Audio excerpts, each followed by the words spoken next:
Salam alaikum, Matalé d'Azul, bonjour. Alors, des tensions Algérie-Russie. Il y en a qui titrent comme ça, ils s'en réjouissent, mais est-ce que c'est vrai? S'il y en a, de quelle nature sont-elles? On va voir ça tout de suite. Alors oui, il y a la présence donc de la Russie, surtout du groupe Wagner, qui est Africa Corps maintenant en Afrique, qui a été toléré, négocié, accepté par l'Algérie euh, au départ, mais qui peut-être maintenant pose problème.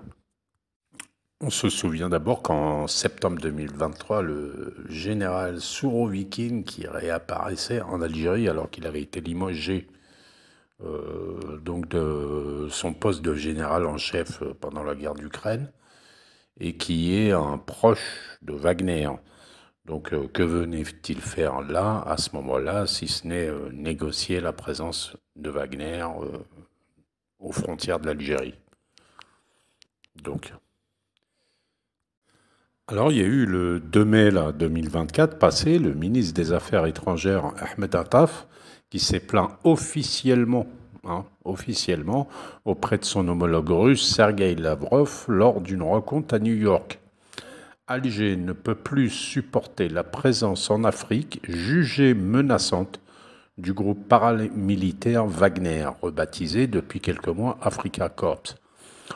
On se souvient aussi que le président Tebboune a critiqué la présence et le travail peu constructif de cette milice en Libye.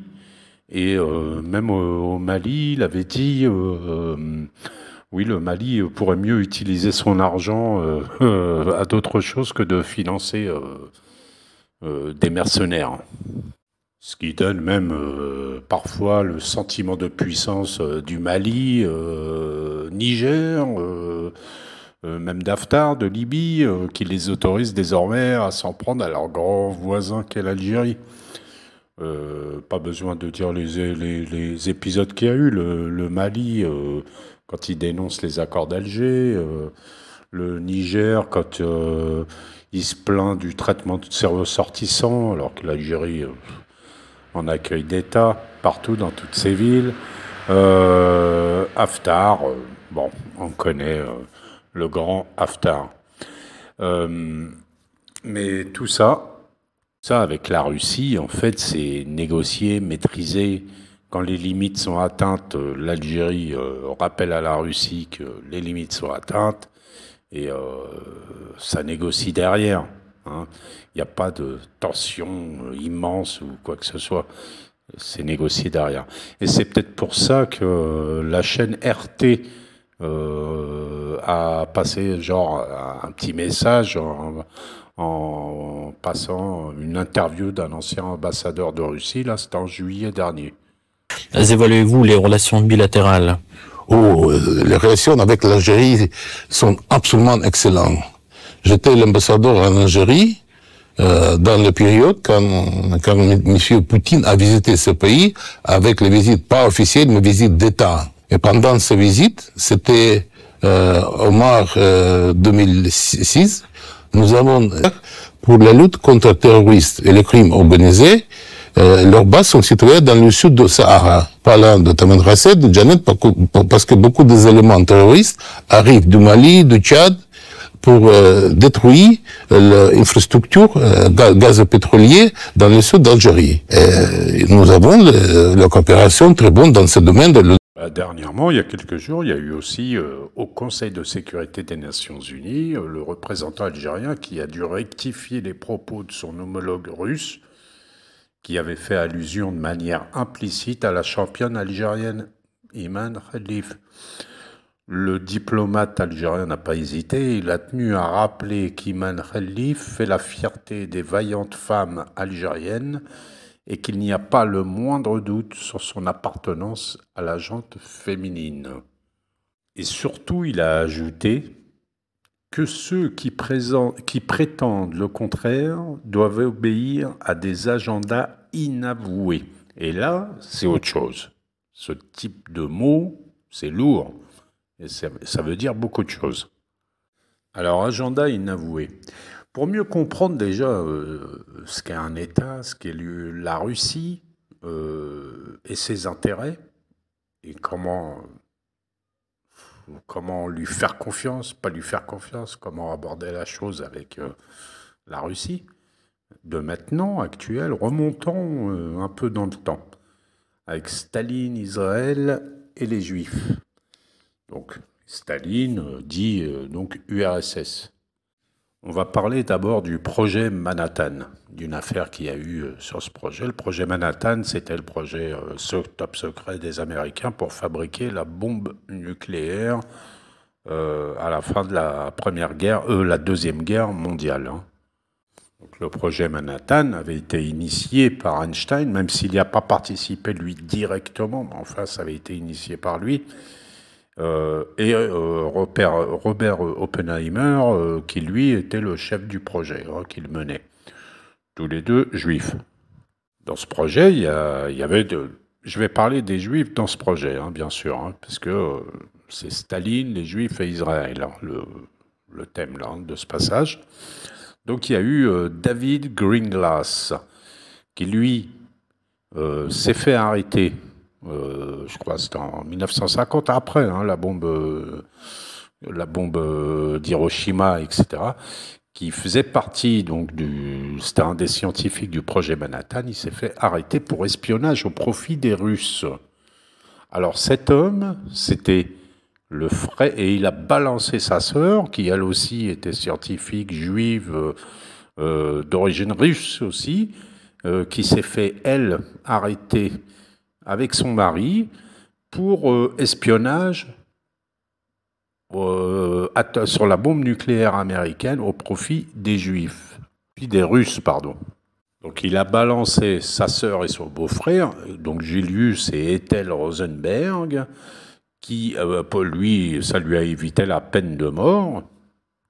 Mais le couple n'y ont pas échappé. Rosenbergs must die, high and court. Ils doivent être morts, quoi, pendus, en fait, haut et court. Et finalement, ils ont été exécutés pour espionnage atomique, donc chaise électrique, à la prison de Sing Sing. Alors en fait, c'était Solomon Mikkels, que vous voyez à droite, et Isaac Pfeffer, deux Russes qui avaient été envoyés aux États-Unis pour recruter des Juifs faisant partie du projet Manhattan, donc à des fins d'espionnage au profit donc de Staline et de l'URSS, parce que l'URSS n'avait pas la bombe nucléaire à ce moment-là encore. Hein. Elle n'avait pas réussi à faire la sienne. Donc là, vous les voyez donc dans une rencontre avec Albert Einstein. Donc Solomon Mikkels, que vous voyez là, c'est lui qui avait monté toute cette affaire et qui avait réussi à faire ramener les renseignements donc, à l'URSS. Hein. Et d'ailleurs, ensuite, il a été tué par les services russes aux États-Unis pour ne pas laisser de traces. Et c'est ainsi, donc, il y a eu l'explosion de la première bombe atomique russe le 29 août 1949. En fait, je vous ai parlé de toute cette affaire parce que qu'est-ce qui avait été négocié, en fait? C'est que l'Union soviétique, Staline, parraine la création d'Israël. Parce que nous, souvent, on pense que c'est les États-Unis, les Européens, les Anglais, tout ça. Mais ceux qui ont le plus soutenu la création de l'État d'Israël, c'est l'Union soviétique.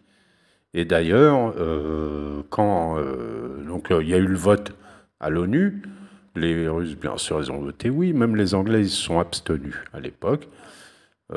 Bon, ça les s'exonère pas, hein, bien sûr, mais c'est vraiment les Russes, les numéros 1.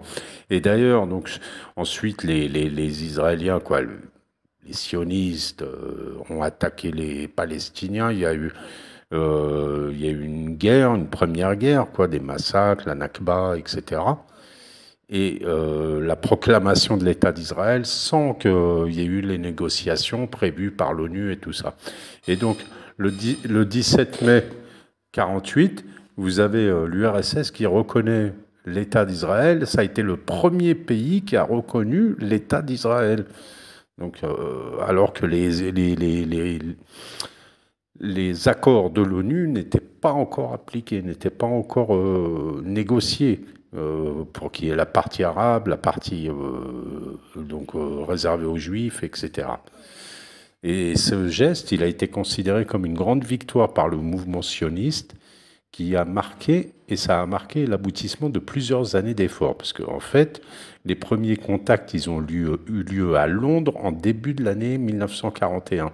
Alors que l'URSS, elle était encore... attendez, parce que là, il y a un peu de bruit. Je vais arrêter, c'est une alarme dehors. Oui, alors que bon, dans le journal, ils mettent, alors que l'URSS était allié, en fait, ils avaient avec l'Allemagne nazie, c'est que ils avaient signé le pacte de non-agression. En fait, ils n'étaient pas encore entrés en guerre l'un contre l'autre. Donc, à ce moment-là, vous aviez le président de l'organisation sioniste mondiale, Chaim Weizmann, qui rencontre, donc 1941, qui rencontre l'ambassadeur soviétique Maïski.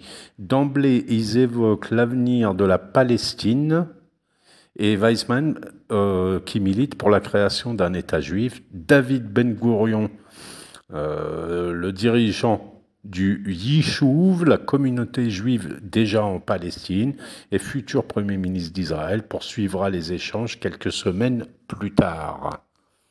Alors, ce qu'il faut savoir, c'est que cette livraison de renseignements top secret pour que les Russes puissent avoir la bombe nucléaire, elle a été négociée de manière à ce que les Russes devaient d'abord appuyer la création de l'État sioniste, donc et voter, pousser à l'ONU. Bon, il y avait les Européens aussi, hein, bien sûr, mais la négociation, c'était ça. Vous nous soutenez à fond contre les Palestiniens, bien sûr, contre les Arabes, et nous, on vous livre après les renseignements pour la bombe nucléaire.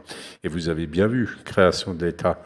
Donc, c'était en 1947 le vote à l'ONU, 1948 la proclamation unilatérale de cet État, et 1949 la première bombe russe. Vous voyez que ça se tient. Alors, donc il y a eu 1949, après la Première Guerre, donc soutenu par les Russes et d'autres, hein, bien sûr. Hein. Donc le plan de partage que vous aviez vu avant, voilà le résultat. Gaza donc, est devenu déjà une bande de réfugiés uniquement. Et on va voir ça. Alors vous aviez à l'époque tous les satellites de la Russie, les pays du bloc Est, hein, sauf la Yougoslavie qui a refusé, qui soutenait Israël et notamment la Tchécoslovaquie, pardon. Israël et l'aide tchécoslovaque qui lui a fourni des armes, de l'entraînement. Les Russes ont formé des militaires sionistes, etc. La totale. Notamment même leur premier avion donc sioniste fourni par la Tchécoslovaquie à l'époque. Et voilà comment on en arrive. À gauche, le plan de partage de l'ONU. À droite, après la guerre, soutenu par les Russes. Armé par les Russes, entraîné par les Russes, les sionistes. Voilà, donc à droite, ce qui déjà commençait à rester du plan de partage. Et la fameuse bande de Gaza, qui est sous les bombes maintenant, avec les descendants des réfugiés de l'époque, qui sont en train de se faire massacrer. Merci les Russes. Alors aujourd'hui, vous avez le Poutine, par exemple, qui a dénoncé les massacres à Gaza en disant que les actions israéliennes à Gaza constituent une sorte de destruction totale de la population civile. Ce qui est un changement de ton, je vous l'accorde, par rapport à Staline et tout ce qu'il a fait. Tout ce qu'a fait la Russie, l'URSS. c'est toujours la même histoire hein, dans le temps long. Hein. Même si des choses ont changé, il y a quand même le temps long.